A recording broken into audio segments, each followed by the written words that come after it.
வணக்கம். சற்று முன் கிடைக்கப்பெற்ற மிக முக்கியமான செய்தி ஒன்று வெளியாகி உள்ளது. உதயநிதி அவர்கள் சேப்பாக்கம் தொகுதியில் முதலில் போட்டியிடுவதாக வெளியான தகவல் வந்த நிலையில் அதிமுக உதயநிதிக்கு எதிராக இரட்டை இலை சின்னத்தில் வேட்பாளரை களம் இறக்கியுள்ளது.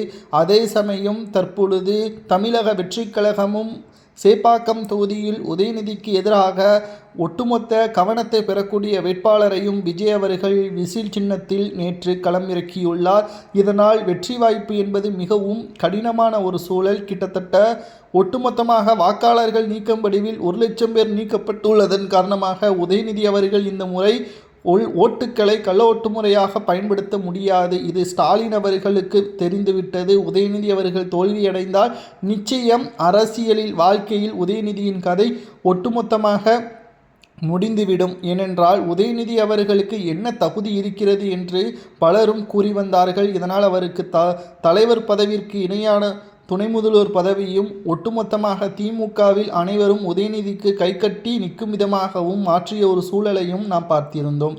தற்பொழுது உதயநிதி அவர்களை பொறுத்தளவிற்கு 2026 சட்டசபை தேர்தலில் திமுக வெற்றியடைந்தால்தான் துணை முதல்வராக இருந்தவர் முதல்வராக கூட அவரால் பயணிக்க முடியும். இதுதான் திமுகவின் தலைமையின் ஒட்டுமொத்த எண்ணம். ஆனால் இந்த தேர்தல் சுமார் 5 முனை போட்டி என்ற காரணத்தினாலும் திராவிட முன்னேற்றக் கழகத்திற்கு நெருக்கடியை கொடுக்கும் விதமாக விஜய் அவர்கள் 234 தொகுதிகளில் களமிறக்கப்பட்டுள்ள வேட்பாளர்கள் ஓட்டுக்கள் கணிசமான முறையில் பிரியும்.